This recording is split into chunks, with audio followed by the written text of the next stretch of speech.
Well, according to my mother at the age of 6, I was the kid who got the red Smartie out of the tube and dipped it in water and put it on somebody else.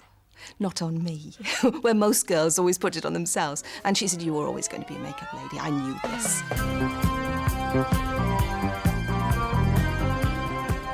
I had done a lot of makeup work in school. I had a marvellous art teacher, and he was brilliant.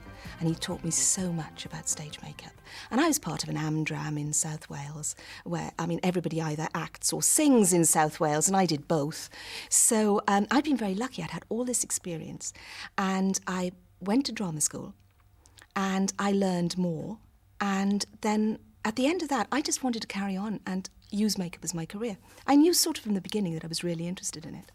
And I didn't know where to start. I was in this little town in South Wales. Nobody could give me any advice. And so I did that ridiculous thing that sometimes you do when you don't know any better. I wrote to the BBC and I said, I want to be part of the makeup department. Please, will you tell me how I join you? And I got a letter, almost by return of post. And it said, well, you're very lucky. We're actually advertising at the moment for makeup trainees. And I was sent a date and a time, and I travelled up to London, and I had my interview. I wasn't really sure it was an interview because there were too many nice people, and I just had a conversation as far as I was concerned.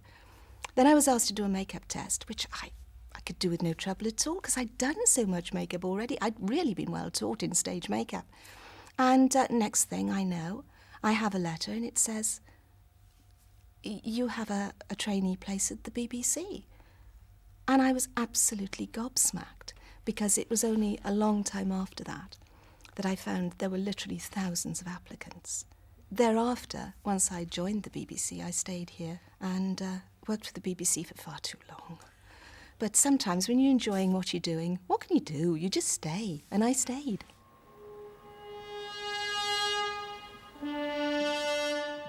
Gareth and I were living together. We'd met on another production, and I was working on something, well, do you know, truthfully, I can't remember what it was, but I was walking through the reception of the BBC, and a friend of mine that I'd just been working with, passing through, again, we were ships that were passing in reception, said to me, how does Gareth feel about that show? And I said, what show? Because I honestly didn't know anything about it.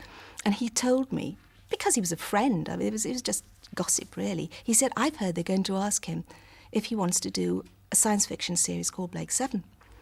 Now, Gareth hadn't known anything about it as far as I was concerned, so I went home knowing I had this bit of information, but wondering whether I should say anything or not, because I didn't know whether if he didn't get it, he'd be upset. If he did get it, well, it would have been nicer for him to have had the surprise. So I sort of knew about it just that little bit of time before he did. And then when he got the show and he came home and said, darling, I've got Blake 7, I said, gosh, how wonderful, and looked surprised.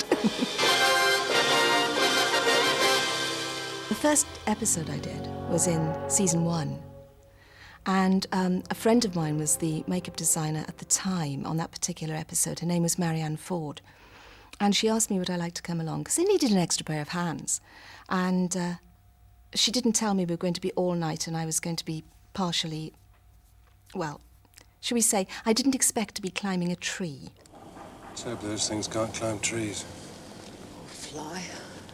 We spent the whole night standing looking at a tree most of the night. It was the first time they had one of the mutoid characters, and it was a lovely actress called Carol Royal, and they needed somebody to make her up. Now, it wasn't just making her up. It was managing to stick that very nice black pepper pot hat on her head and keep it on her while she did several fight sequences. And every time she did a forward roll, well, what do you think happened? Of course the damn thing fell off. But apart from that, there was also a strange sort of skin condition that they wanted. They wanted them to look very sweaty. They were supposed to be vampires, basically. They had to inject themselves, or at least load themselves with blood. My function will be impaired if I don't get further serum soon. And consequently, when they ran down, the faces got very sweaty and pale and feverish. But that was my first experience of Blake 7. At the end of the first series, the entire cast were absolutely exhausted. Stand by. This is 153, take 3. They had done really quite crazy hours, and they were absolutely exhausted. Fine, thank you. And so when they started, the BBC decided they were going to take on maybe slightly different staff for Series 2. Marianne Ford asked me would I actually like to come on board. And I said yes straight away, because by this time I've got to know the cast. I've got to know a lot of the crew. I like them all anyway. They're fun people. So why not? Why not go on to the show? There was one occasion, I believe, in our flat in Boston Manor, when apparently, because the schedules were fairly hairy and I was very, very tired, apparently I kicked Sheelagh out of bed in the middle of the night yelling out, "Put up the force wall, Jenna!" Activate! Blake! I went in as Marianne's assistant.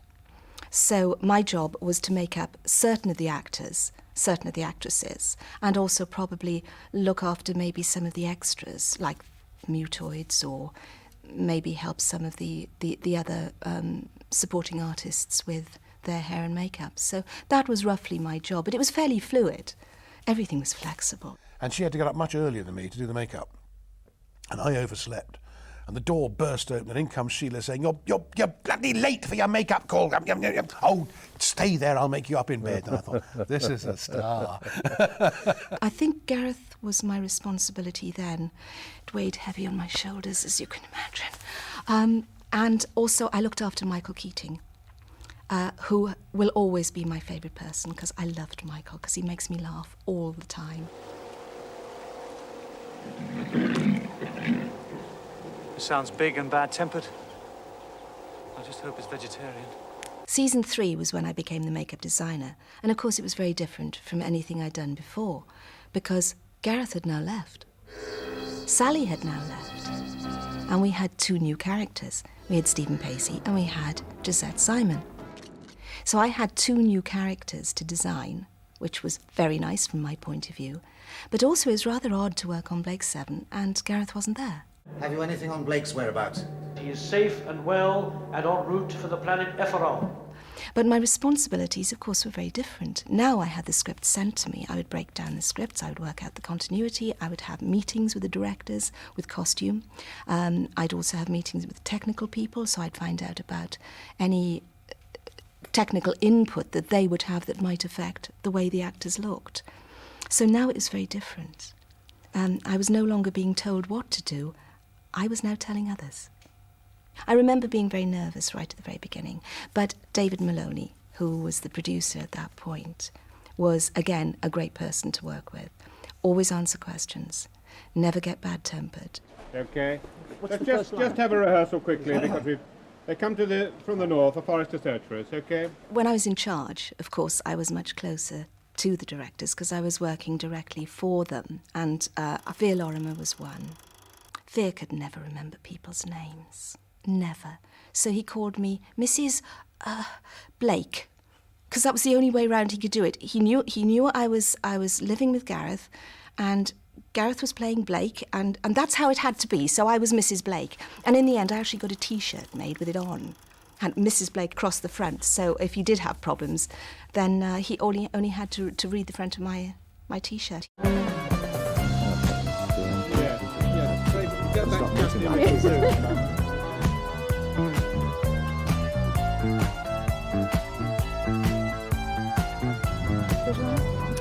Tickles.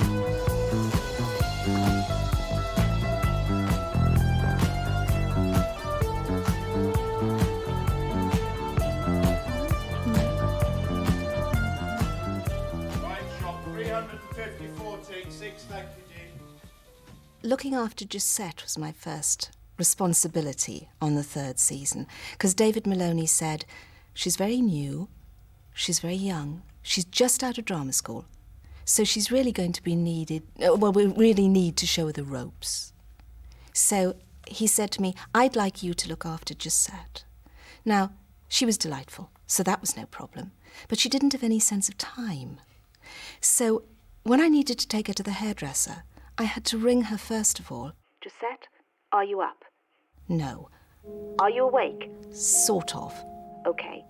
Get up, because there's going to be a cab outside your door in about 10 minutes to take you to the hairdresser.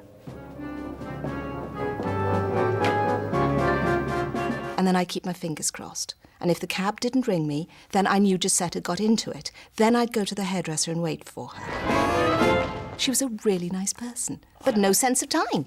Move any faster, you'll break into a standstill. When we went on location, we often had a makeup caravan. Now, this would be a purpose-built caravan where we would run it just like a makeup room. So once you went in through the door, it basically looked like a makeup room.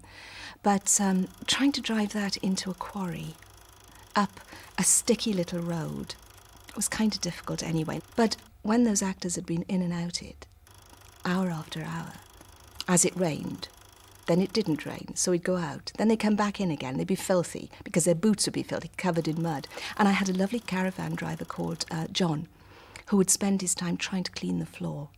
And that was like trying to paint the Forth Bridge, because as soon as he stopped, they all came in, and he had to clean it again.